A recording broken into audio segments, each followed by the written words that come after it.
हमने यात्रा की। आपको मालूम है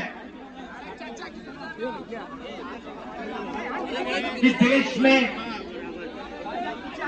आरएसएस के लोग, कट्टरपंथी लोग नफरत फैला रहे हैं,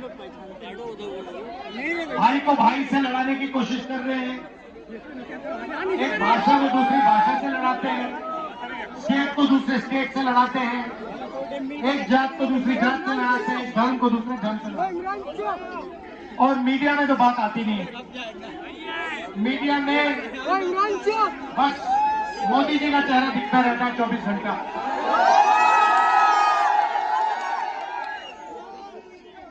किसानों के मुद्दे, मजदूरों के मुद्दे, गरीबों के मुद्दे मीडिया में आपको कभी नहीं दिख सकते। मीडिया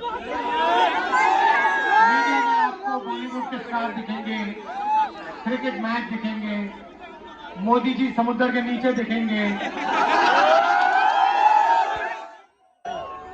सी प्लेन में उड़ते हुए दिखेंगे, फिर कभी आपसे कहेंगे भाई और बहनों थाली बजाओ, मोबाइल फोन चमकाओ। कोविड से लाखों लोग मर रहे हैं और नरेंद्र मोदी सबको एक साथ नचवा रहा है। तो ये ड्रामा देश में चल रहा है, नफरत फैलाई जा रही है। तो हमने सोचा मीडिया में बात नहीं आती, चलो भारत जोड़ो यात्रा करते हैं, नफरत के बाजार में मोहब्बत की दुकान खोलते हैं। और पूरे देश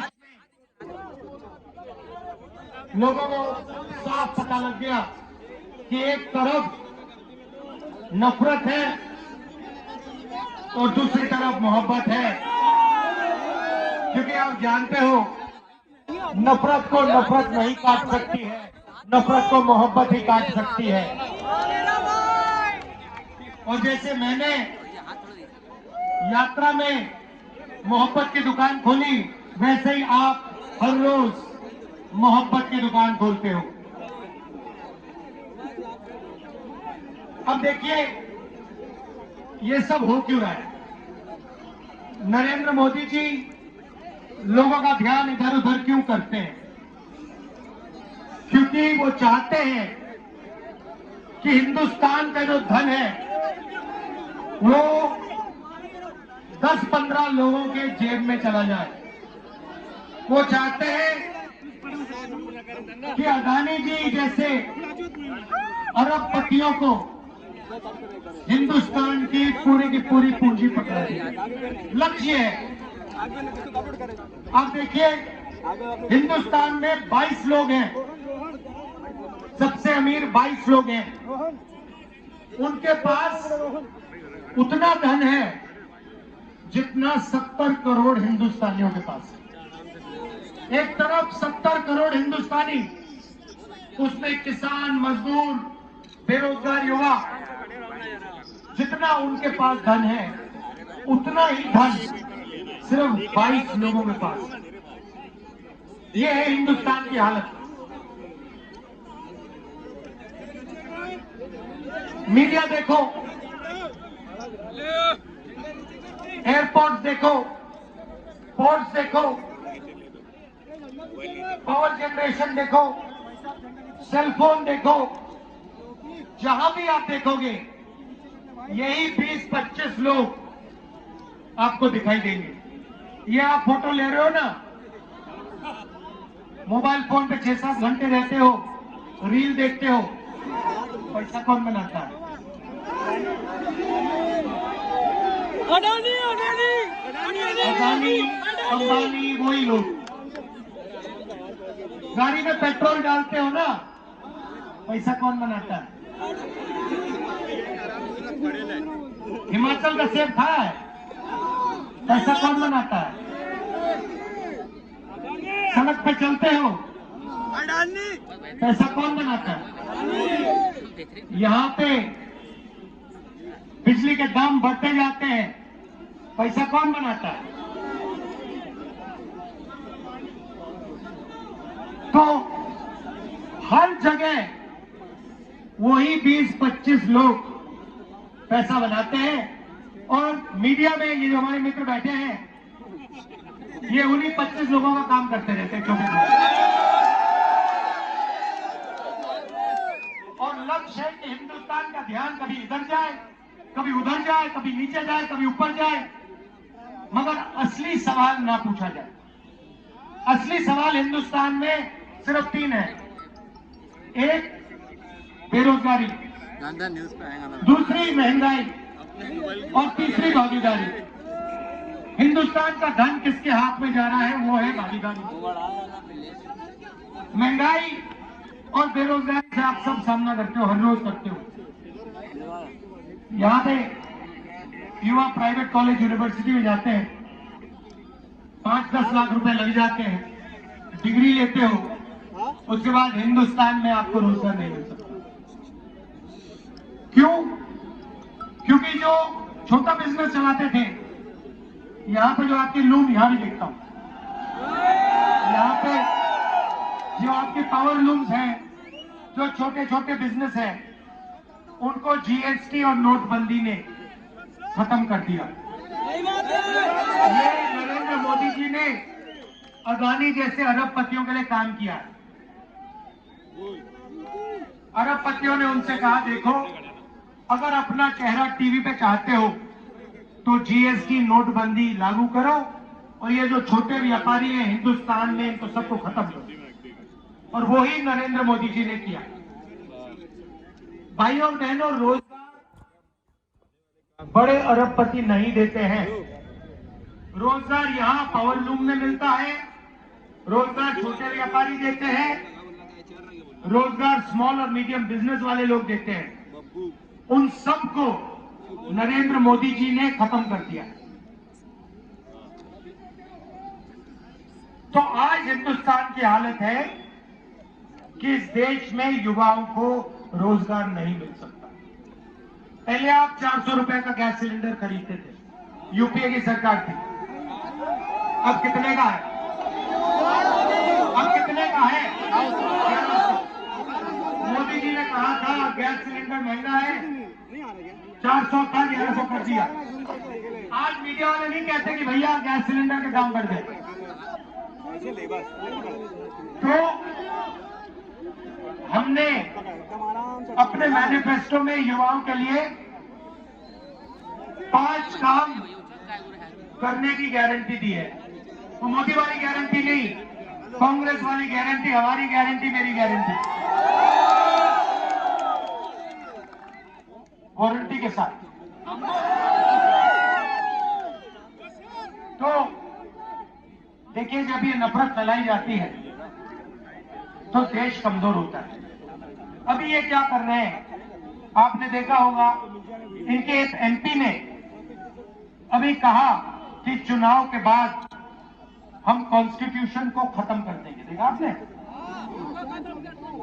संविधान को खत्म कर देंगे। टेस्ट कर रहे हैं। उसको बताया गया कि भैया तुम ये बोलो, देखो रिएक्शन कैसा आता है। सबसे पहले मैं आपसे कह रहा हूं, मोदी छोड़ो, दुनिया में कोई शक्ति नहीं है जो संविधान को खत्म कर सकती है। इससे आपको अधिकार मिला है, ये देश की नींव है, इसको कोई नहीं छूएगा। ये कुछ भी कह ले, हम इनको नहीं छूने देंगे। सबसे पहला ये। दूसरी बात, हमने पता लगाया 30 लाख सरकारी वैकेंसीज है। 30 लाख। जैसे ही हमारी सरकार आएगी वो 30 लाख वैकेंसीज भर के हम आपको पकड़ा देंगे।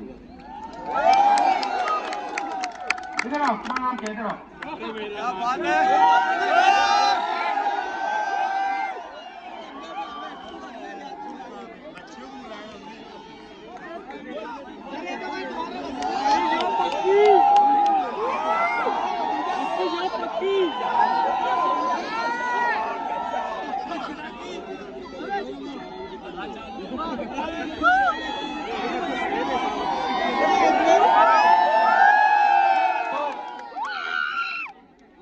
एज क्या है तुम्हारी?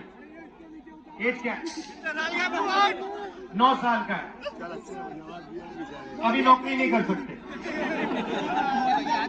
50 साल में नहीं मिलेगी। तो पहला काम 30 लाख ये सरकार रहेगी तो सारी वैकेंसी है उनको भर के हम गरीब लोगों को, आप लोगों को दिलवा देंगे। दूसरा काम, भारत जोड़ो यात्रा में जहां भी मैं गया युवाओं से बात करता था, पूछता था, कहते थे यूनिवर्सिटी कर दी, कॉलेज कर दिया, डिप्लोमा ले लिया, मगर बेरोजगार है। सही बात, सही बात ना? तो हम एक योजना लाएंगे, उसका नाम पहली नौकरी पक्की। जैसे मनरेगा में हमने रोजगार का अधिकार दिया ना, वैसे ही हम हिंदुस्तान के युवाओं को, जिसके पास भी यूनिवर्सिटी कॉलेज की डिग्री हो या डिप्लोमा हो, गारंटी करके अधिकार देंगे 1 साल अप्रेंटिसशिप का। अप्रेंटिसशिप मतलब उसको 1 साल की नौकरी मिलेगी, 1 लाख रुपए साल के मिलेंगे और 1 साल में उसकी ट्रेनिंग होगी। प्राइवेट सेक्टर में, सरकार में आपको हिंदुस्तान में एक युवा नहीं मिलेगा। ऐसा आपको एक युवा नहीं, क्या करा के करते हो? चलो इधर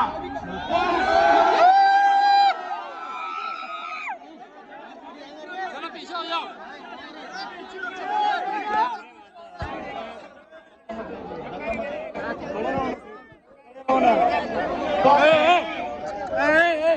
धक्का मत देना, खड़े रहना जगह पे।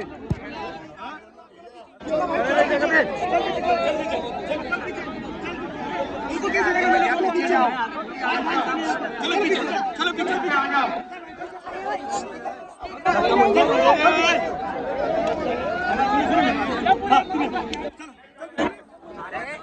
लड़कियों को ले जगह तो पीछे हो जाओ, चलो पीछे हो जाओ।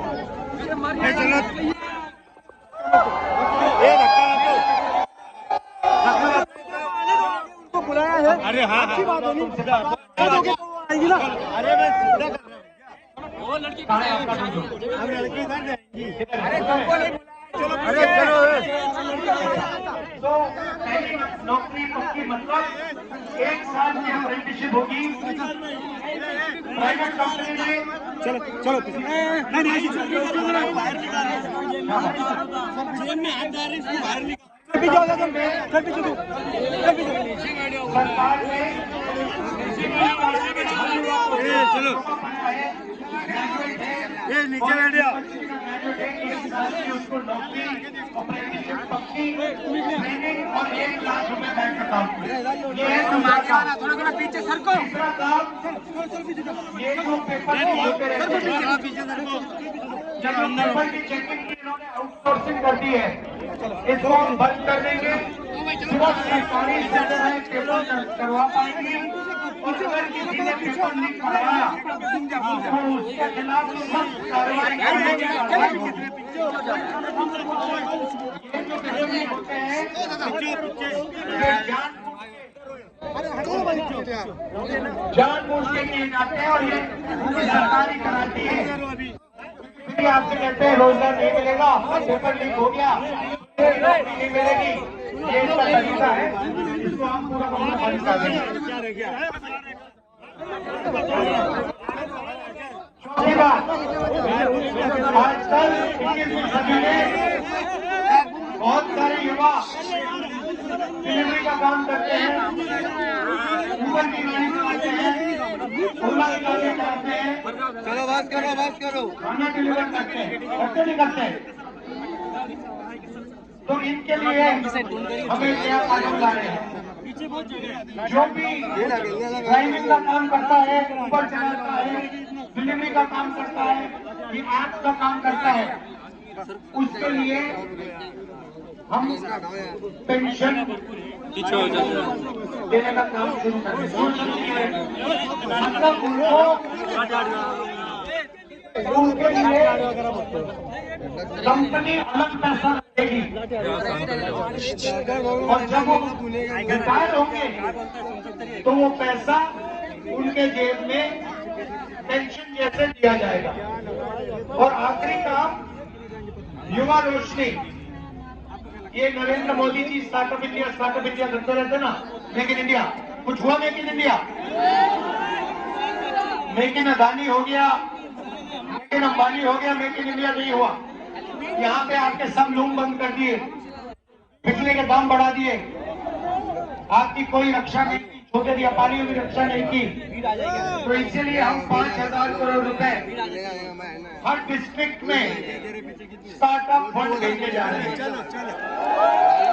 हमारे युवा हैं, जो छोटा बिजनेस शुरू करना चाहते हैं, एंटरप्रेन्योरशिप करना चाहते हैं, उनके लिए दिल्ली में नहीं, मुंबई में नहीं, हर डिस्ट्रिक्ट में 20 करोड़ रुपया हमारी सरकार भेजेगी।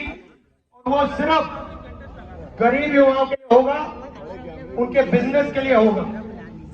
आजकल क्या होता है, बैंक के दरवाजे सबसे बड़े उद्योगपतियों के लिए खुले होते हैं। 16 लाख करोड़ रुपए नरेंद्र मोदी ने 30 लोगों का कर्जा माफ किया है। ठीक है, पांडुम वाले का कितना कर्जा माफ किया है? 1 रुपया नहीं किया। किसानों का कितना किया? 1 रुपया नहीं किया। मजदूरों का कितना किया? 1 रुपया नहीं किया। 16 लाख करोड़ रुपए 24 साल का मनरेगा है। 1 साल मनरेगा के लिए 65,000 करोड़ रुपए लगते हैं। इन्होंने 16 लाख करोड़ रुपया, मतलब 24 साल का मनरेगा का पैसा 20 लोगों को पकड़ा दिया है। किसानों को, मजदूरों को, आप लोगों को ये कुछ नहीं देते। तो इसीलिए हमारी सरकार आएगी तो बैंक के दरवाजे हम छोटे व्यापारियों के लिए और लूम वालों के लिए, छोटे मैन्युफैक्चरिंग यूनिट्स के लिए खोलेंगे। क्या बात है। तो ये हमारी कोशिश है। और ये जो बिजली के दाम बढ़ते जा रहे हैं ना, इन लोगों को भी हम टाइट करेंगे। ये सोचते हैं कि 24 घंटा आपसे चोरी कर सकते हैं। जीएसटी का पैसा आपका है, मेहनत आप करते हो, और यही 20-25 लोग उठा के ले जाते हैं। सही है। तो ये हम बदलना चाहते हैं। अच्छा, आपने ईवीएम की बात की, बिल्कुल सच है।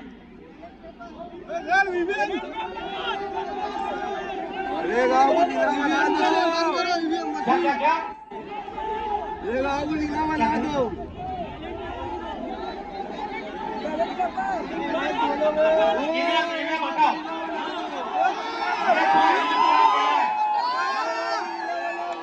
ईवीएम में कमी है।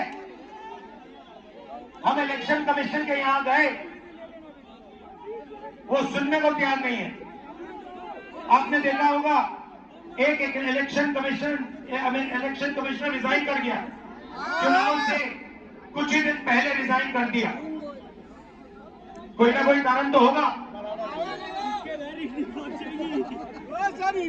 अच्छा, आखिरी बात, यहाँ पे महिलाएं दिख रही हैं, कम दिख रही है मगर दिख रही है।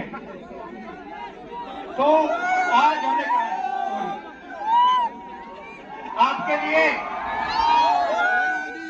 आज हमने अनाउंसमेंट की है, हिंदुस्तान की सब गरीब महिलाओं को बैंक अकाउंट में, हर गरीब महिला को बैंक अकाउंट में साल का 1 लाख रुपया हमारी सरकार डालने जा रही है।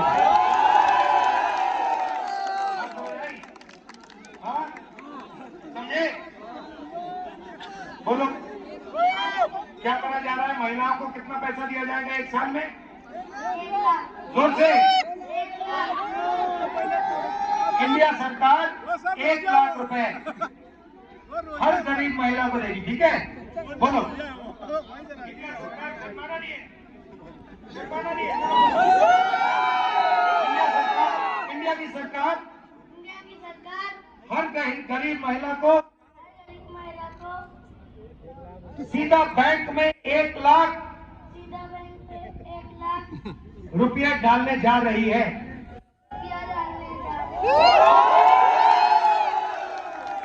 अगर नरेंद्र मोदी अगर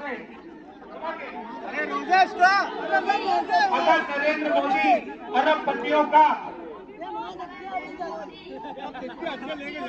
16 लाख करोड़ रुपया कर्जा माफ कर सकता है, तो हम भी गरीबों का लाखों करोड़ रुपया कर्जा माफ कर सकते हैं। धन्यवाद।